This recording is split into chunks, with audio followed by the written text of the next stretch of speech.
Shalom and welcome to another edition of Parsha Talk. I'm Rabbi Elliot Malamet in Highland Park, New Jersey, Highland Park Conservative Temple Congregation on Shemet. Joining me, my good friends, Rabbi Jeremy Kalmanofsky, Anshe Chesed, New York City, and Rabbi Barry Chesler in Long Island, Solomon Shek Day School, Long Island. It's great to see you guys.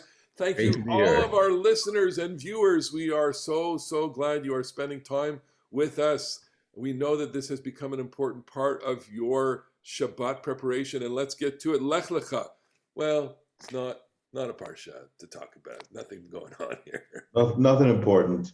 Nothing There's going no on. skin disease. There's no ritual impurity. There's no animal sacrifice. There's nothing. That's right. Let's skip. No, there is so much. This is the beginning of the story. I reviewed last year's Parsha Talk, and we did speak at length about Lekha. So I would encourage people, if they want to get a good discussion about the iconic phrase defining this Parsha, go to last year's Parsha Talk on any of our websites, because it's still up there, or YouTube channels. But let's talk about something else with regard to the opening, which is that Abraham's 75 years old when he is called. Okay, Rabbi Jeremy Kalmanofsky, what's that about? What's going on there? He's 75 years old. There's a whole lifetime there, or more. What's going on? Just so it happens that this week in Morning Minion on Monday, which we're not typically in person in this era, Zoom era, COVID era. On Mondays, we read the Torah without brachot, but this week, Columbus Day, or Indigenous Peoples Day, as we're calling it now, we did have a in-person davening, and guy read it who's celebrating. It was his bar mitzvah portion. He's now 73, and I said to him, "Look how much life you got ahead of you. Abraham was 2 years older than you when he first went on this whole journey thing. So you got a lot to look forward to. Here's to you, Sheldon Lewis." I think that the chronology, especially in these early parts of Genesis, having to do with when people are born, the age of a parent when they father a child, and how old the people are when they have children and then die, it links us into the weave of the narrative weave. And Terach, who we learned at the end of the last parsha, he also made a journey from Ur Kasdim, and he tried and failed to reach Canaan. Terach lived 70 years. Then he gave rise to Avram, Nahor, and Haran. And Terach will ultimately live 205 years. He's 70 when Abraham is born. Abraham is 75. That means that Terach is 145 years old when Abraham leaves with the Lekha, and he's going to live another 70 years. So I think that the story uses this small detail to augment that strong sense of Abraham was ready for a big journey in his life, but he is Lekha me'artzecha, your land, leave your land, mimoladescha, your birthplace, mi beit avicha, your ancestral house, make some rebellion, some crafting of your own identity. And the chronological detail, if you're paying close attention, lets you know that he leaves a parent who, okay, at 145, we wouldn't call that at the prime of life, but in these early biblical chronologies, man's got a lot of life left to go. And Abraham is still saying to him, I'm going in a different direction in my life than you. And so I think it kind of, with this small detail, kind of ramps up the intensity of the gesture of Abraham's journey. So what we could add is that Abraham is both the new Adam and the new Noah, but the world now is much smaller. The world is going to be circumscribed by the land of Canaan. With Adam, we had the garden, which was basically all that there was. With Noah, we had the whole world as the arena. And now the arena is going to move to this small patch of land that we love, the land of Israel. And so, as Jeremy pointed out, Abraham, by leaving his father behind, is leaving his past, both literally and metaphorically. Okay, so there's a lot of disruption going on in the life of Abraham, disconnection from the past, disattaching from the family. But just one little footnote here. So we have a loss of a sibling. Abraham loses his brother Haran in the lifetime of his father, Vayamat Haran al pnei terach aviv. So Haran, the third youngest brother, dies al pnei terach aviv in the lifetime of Terach. So Terach is bereaved of one son, and then will lose, quote unquote, another son in the prime of his life, as you said, Jeremy. So he will have one son left over, and this kind of explains why he doesn't move on. Nahor stays in that area of Haran.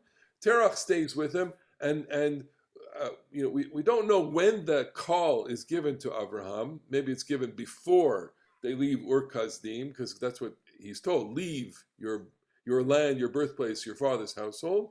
But Terach stays, and so there is what keeps him, and Abraham has to follow what God has commanded him, basically. So let's go on to the next. Wait, can I say one thing about this? There's a midrash, and the details, I'm sorry, are kind of fuzzy to me right now. But in the course of our parasha, the Brit Bein Habitzarim, it says that Abraham gets this kind of night vision, and God says to him, your children are going to be slaves to somebody 400 years. Later on in the Exodus narrative, it says 430 years, and the Bible will also say at a different point, like 210 years or something. But how are we going to make this all make sense? 400 years, 430 years, and there is a midrash that says that we're talking about different starting points in the counting. That when it's 400 years, it's from the birth of Isaac. And when it says 430 years, it means from the very time that you left Haran back. So I'm fuzzy on the details, but it's roughly like that. Anyway, why do I say this? Is that to make that work, the Midrash posits multiple journeys of Abraham.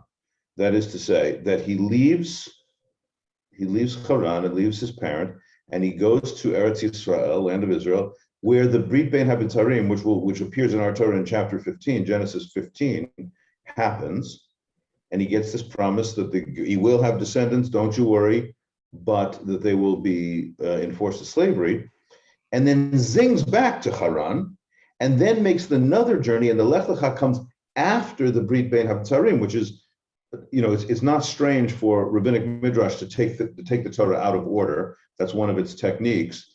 But what I like about that midrash, aside from its inventiveness, is that it doesn't make Abraham's journey a one-time, perfectly executed break.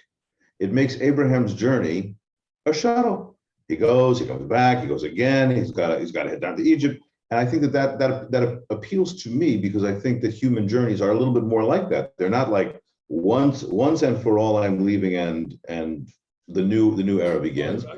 They turn back and forth. I'm holding myself back here because I disagree with you so much here. I think. Okay. I'm sorry. No, look. The midrash obviously makes a point, and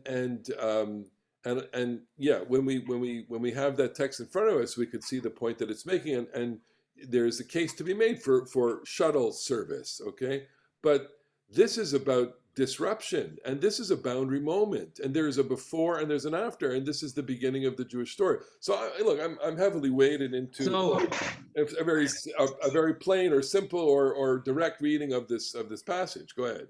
But what I'd like to add here, I was thinking about your comment about Terach, and Terach foreshadows Mrs. Lot.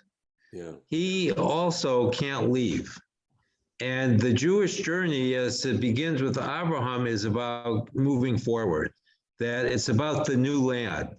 Lot can't really make it to the new land completely. He's going to take a slight detour, but his wife doesn't even get that far. Terach makes part of the journey, but he can't go all the way.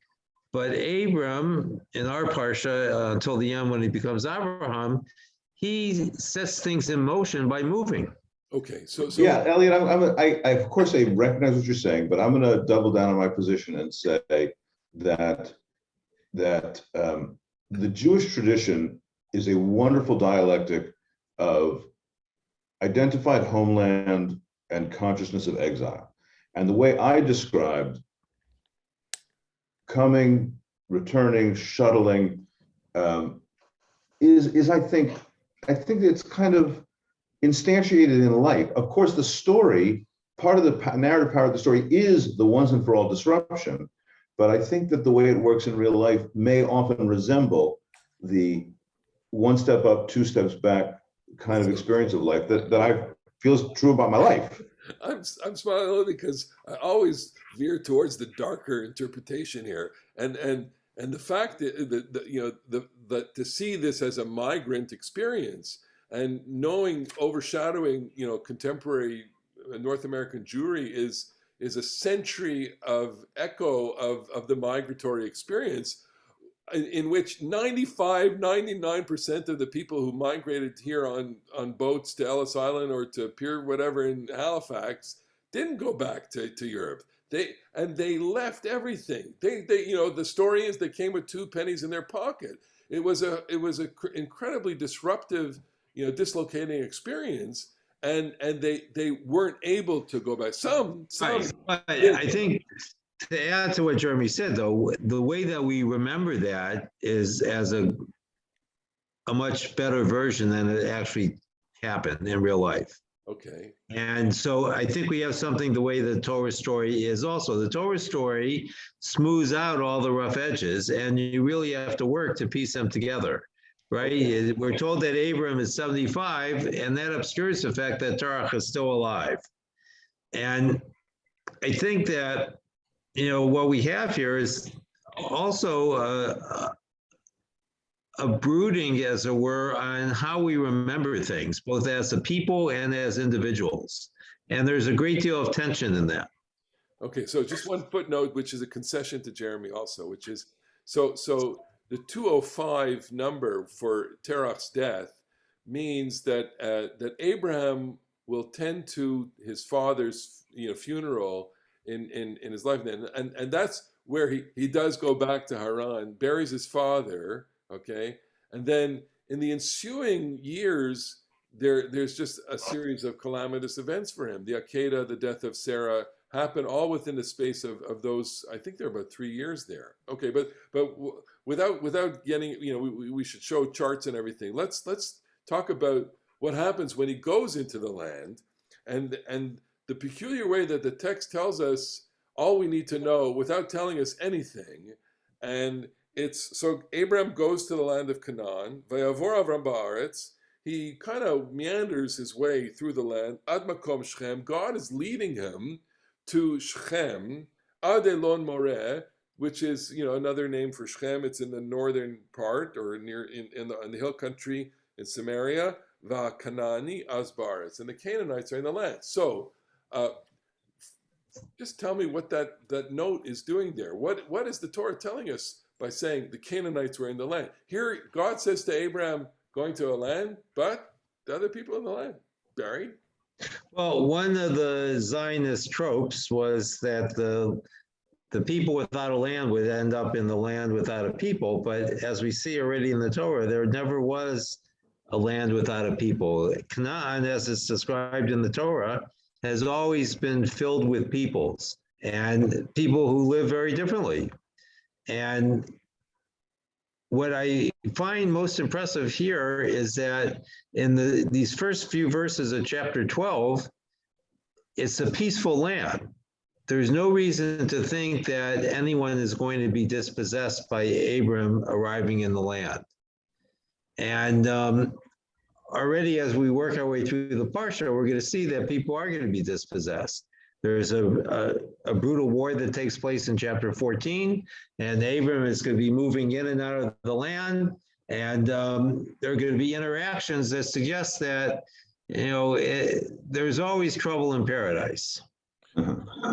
May I say it in a different way, and Jeremy will react to this, which is so God makes the promise to Abraham that I'm taking you to this land, and then later on says I'm going to give you this land, but the Torah is saying Vaknani az ba'aretz, meaning there's a reality here, a reality that you, Abraham, have to deal with, and it is a political reality. A political reality is that we are I'm giving you the land, but there are other people in the land.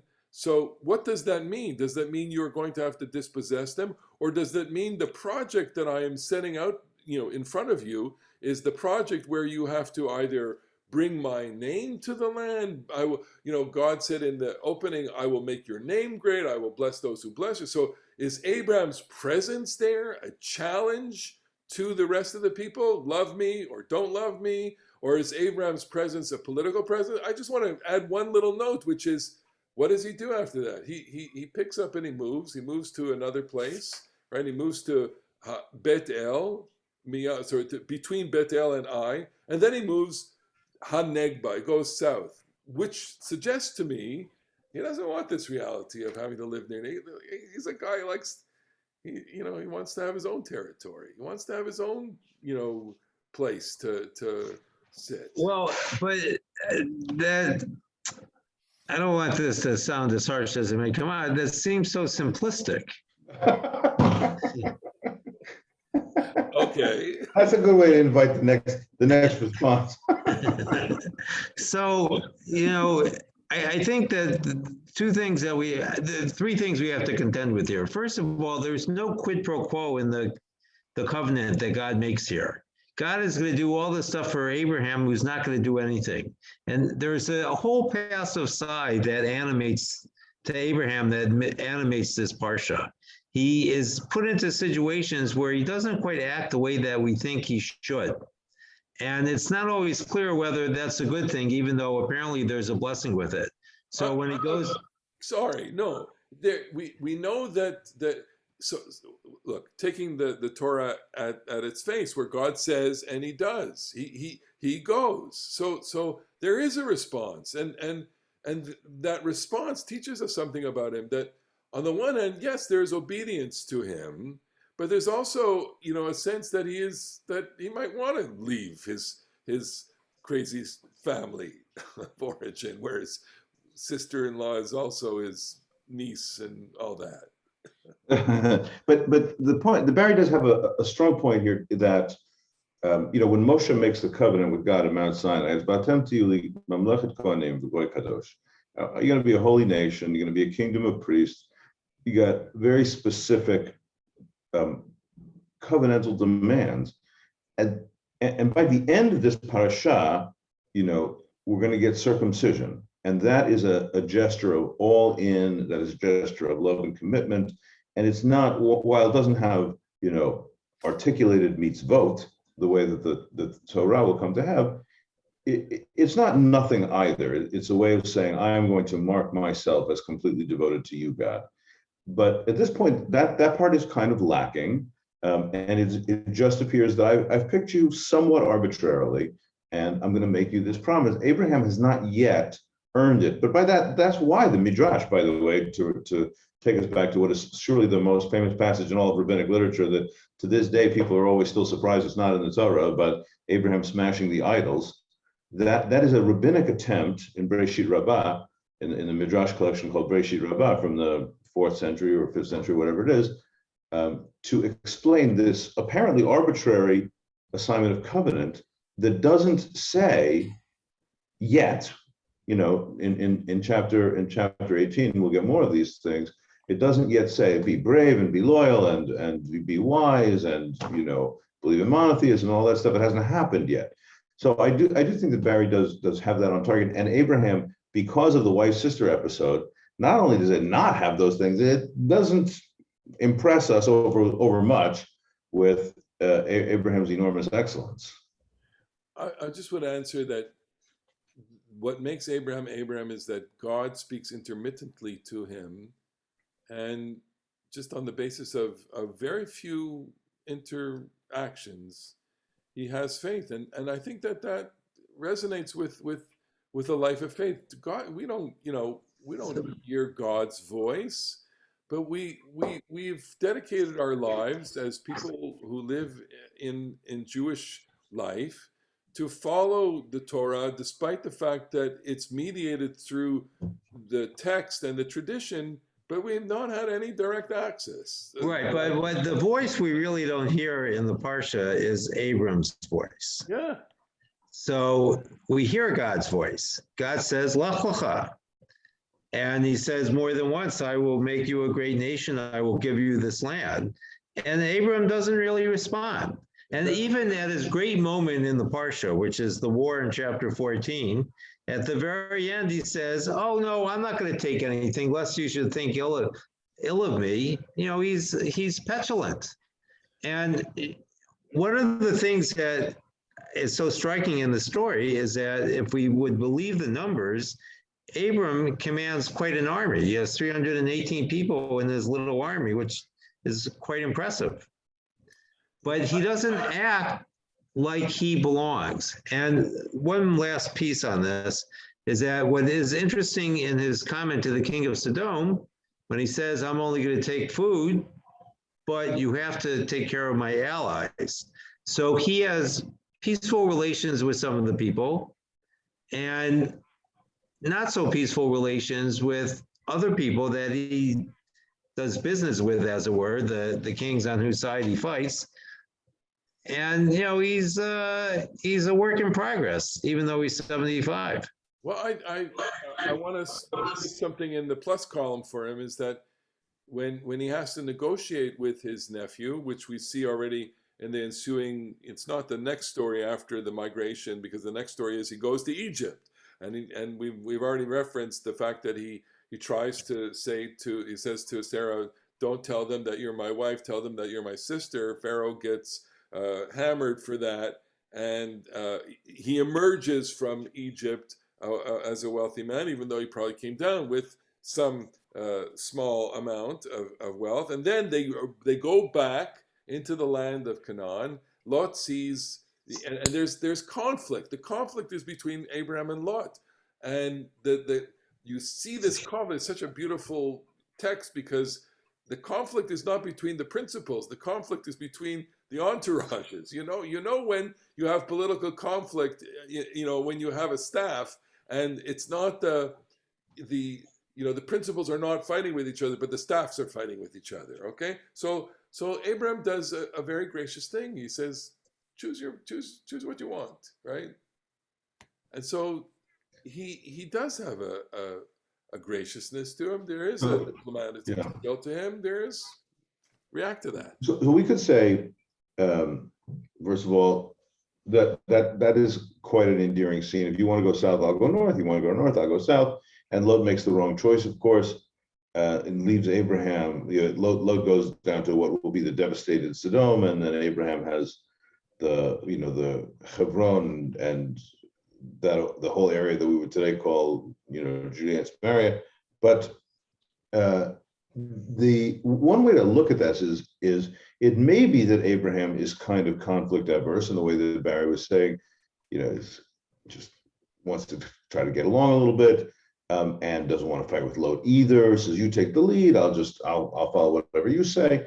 But it is also possible that I would like this as a narrative vector, because I think it's true about the Torah as a whole that there's a narrative vector towards greater sophistication, greater involvement, greater faith. And if Abraham at the beginning of the covenant needs to just be given divine protection, I'm going to protect you, Magen Lekha, I'm going to be your shield and give you great reward. And Abraham says, okay. Then throughout the story, he gains increasing capability to be a covenantal partner. And therefore, the people that is to say us, his descendants, we also are on this vector. We're getting better. So if in the beginning of Breshit, Abraham just says, God says, I want to give you my blessing, and you're going to be the great people. And Abraham says, okay. But if over time he becomes more and more and more capable of being a leader, being a deep and true covenantal partner, then that would fit the Bible's approach to get more educated towards more strength. So what you're saying is, Abraham really, back to the theme, he is a work in progress, even at the age of 75, when the new chapter of his life truly begins. We could go further, and I think that maybe this is, at least on a superficial level, what distinguishes Abraham from Moses is that in Abraham we see clearer growth.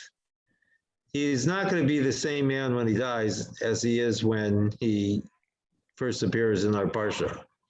And I don't know if that's really the case with Moshe. I don't know that when we look at Moshe as he works out his life in the last four books of the Torah, that we see that he grows as a person.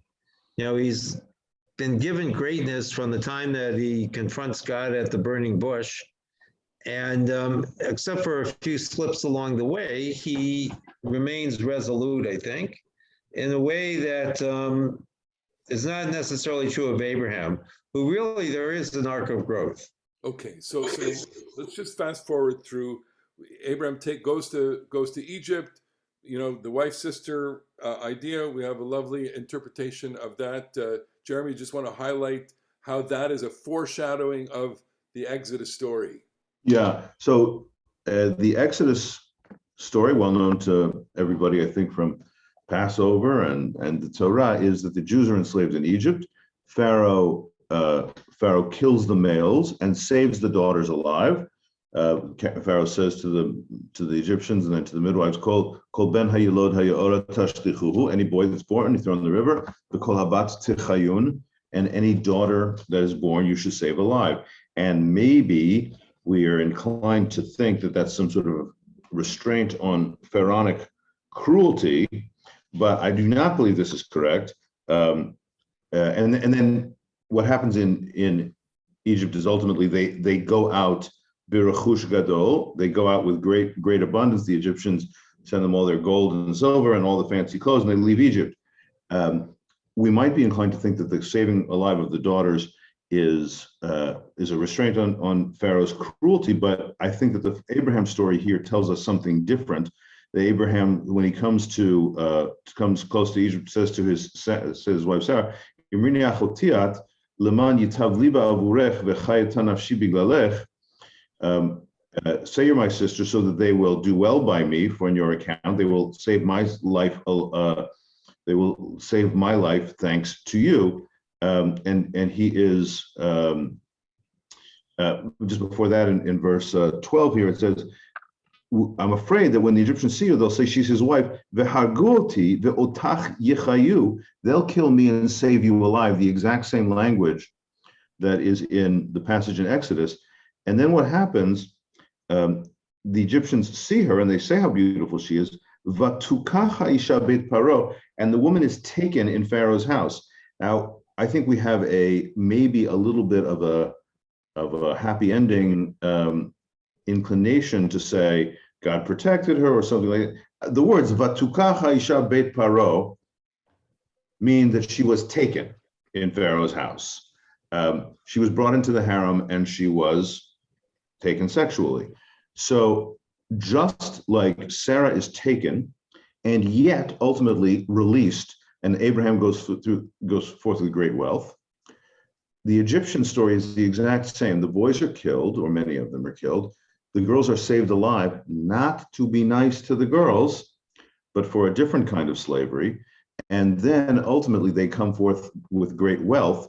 We got the exact parallel. And I think that our story of Abraham and Sarah's journey in captivity in Egypt and ultimate release is supposed to foreshadow the story of Israelite captivity and ultimate release with great wealth. So for that alone, it's worth the price of admission to our Parsha talk here. That's for me that was a chidush, a novel interpretation. In fact, that shows that the Exodus story is an echo of this early story. Encapsulated in this is everything you want to know about the Exodus. Barry. When I was in Israel in rabbinical school, I had a class of Midrash with Baruch Feldstern, and we read chapter 12 and 13 of Breshit and everything that was written on it from antiquity.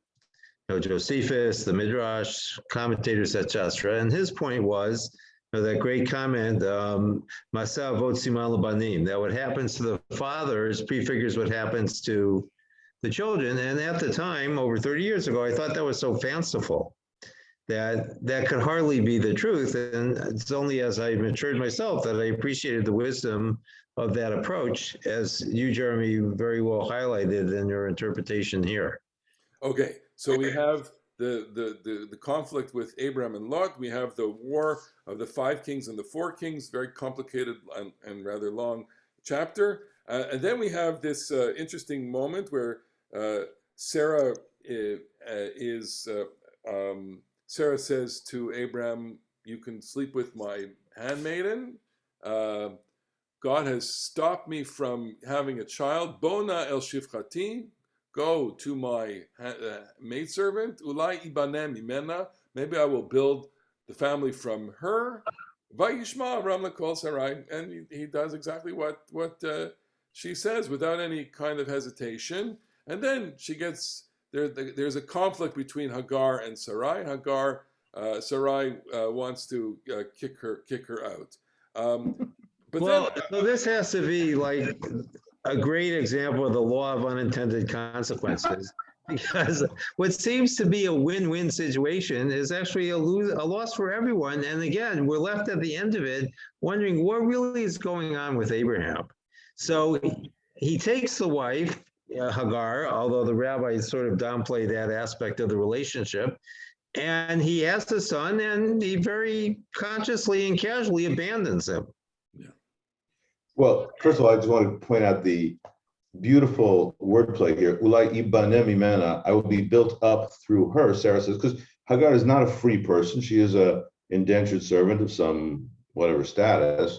Egyptian status. Egyptian status. But just like Rebecca, Rachel and Leah will be the surrogate mothers for the children of Bilhah and Zilpah, the handmaids for them.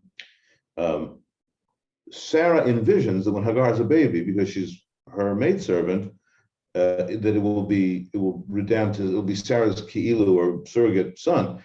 But or ibanem imena literally means I will be built up, but they got the word ben in there. So it's maybe I will have a child through her. But it's quite the story is quite great because it's Sarah's idea. Please sleep with this young girl. Abraham says, okay, don't have to ask me twice. And then Sarah says, this is all your fault. All right. So the last part of the Parsha, which is God is promising them that they will in fact have a child, and changes their names. Abraham, his reaction when God says, in chapter 17, verse 2, I'm going to make you, multiply you very, very much. He falls on his face. And then just fast forward a few verses, God says to Abraham, your wife, she's going to be called Sarah instead of Sarai. And he falls on his face. I will bless her, and I will have a child through her. There will be a child made, created through her, and there will be many, many nations. And Avram falls on his face again. Vayitzchak in verse 17, giving rise to the name Yitzchak. He laughs. Vayomer bilibo, halaven be'ashana yivaleh. 100-year-old man. He's going to father a child. V'im Sarah, bat tishim shana teleh. 90-year-old woman. She's going to have a child. And so, can you give me the emotional, if you're directing this play or this film, what is your instruction to the actors here? So Abraham, to make the question a little sharper. Yeah. Sarah, there's two stories of Annunciation of the Children, two laughters. Sarah's, we know she gets yelled at in chapter 18. She gets yelled at for laughing. Abraham is a contrasting story. Tell us the story. How does it work? And given the fact that there are two of them. So it'll happen next week. We'll save it for next week because we're running out of time. The point is, Abraham wins the Nebuch of the Year award. No, Elliot, hear me out here for a second. So when he says, can a 100-year-old man give birth? Of course, he knows that's not true because I don't think anything has happened in the last 14 years to his virility. And you should have thought, how can an 86-year-old man have a kid? So I'm going to stop you right there. I'm going to stop you right there because last week we went into this whole spiel about the fact that the people before the flood, they all had their children in their hundreds, and that the people afterwards have their children in the 30s, that when they're 30. So I'm reading this now based on what you said, Barry Chesler, okay? Based on what you said. And it's like, wait a minute. He's not saying something sarcastic. He's saying, You're telling me that you want me to be like those people. No, Like no. the What people who he's had children at saying, 100. but he had Ishmael at 86. What he's saying really is Sarah is too old. He's He's saying, not really, he's saying that Sarah's too old to have a kid. And, the curious thing here is when God tells him this, what does he say? He doesn't say, let Ishmael be my heir. He says, oh, I have a servant. He could do just as well, too. yeah, He's not the family guy here.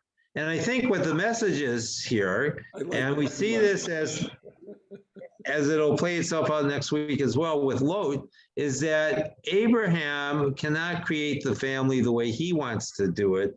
He can only create the family the way God wants to do it. And it doesn't just require a great man, it requires a great woman as well. I just want kind to of say, a Well, that part is really is deep. That part that it has to be Sarah is very, very important. But we can't end this thing without noting that there is before there was Viagra, and before there was Cialis, there was circumcision, which is portrayed here in this.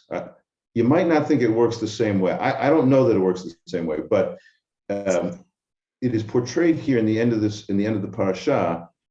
I said before, and I do think it is a statement of Abraham's great faith and commitment. But in the cap of all this, in the beginning of this description of the scenes that we're talking about now, with the promise of the child at 100 years old, and then the execution of it happens right after the promise, is this ritual scarification or this ritual maiming of the sex organ, of the male sex organ. So somehow that is, I think, seems to be to confer perhaps virility, but certainly to confer goodness, commitment, a sense of purity, sense of righteousness. Right. And what supports that in part is that Ishmael is going to get the same blessing as Isaac in the sense that he's going to be the father of a great nation that's going to be multiplied as well as Isaac's family. Okay, I know we're way over time, but I just want to end by saying like this. So I want to. It's not that I want to run in and defend Abraham from your Oh, yes, you do. Criticism. What I want to say is that this is what makes Abraham interesting. And of all the patriarchs, I think that, if you were to ask me, say, which one would you like to have a conversation with? Which one would you are you most curious about? And which one has the most interesting, kind of life story and biography? I'm voting for Abraham. Wait, what's your Hebrew name? Yitzchak. Even despite the fact that my but the two of us, he's got a father thing. The two of us are Yaakov. Okay, so I'm voting for Abraham. I think I would go with Yaakov, although I might go with Zvulun. He's underappreciated character. All right. With that, we invite everyone to dip into this and to explore who they would want, which patriarch they would want to have lunch with. And on that note, and vote on Parsha Talk. Vote on Parsha Talk. We thank you for joining us. We had such a great time being with you, and look forward to another edition next week. In the meantime, Shabbat Shalom. Shabbat Shalom. Bye-bye.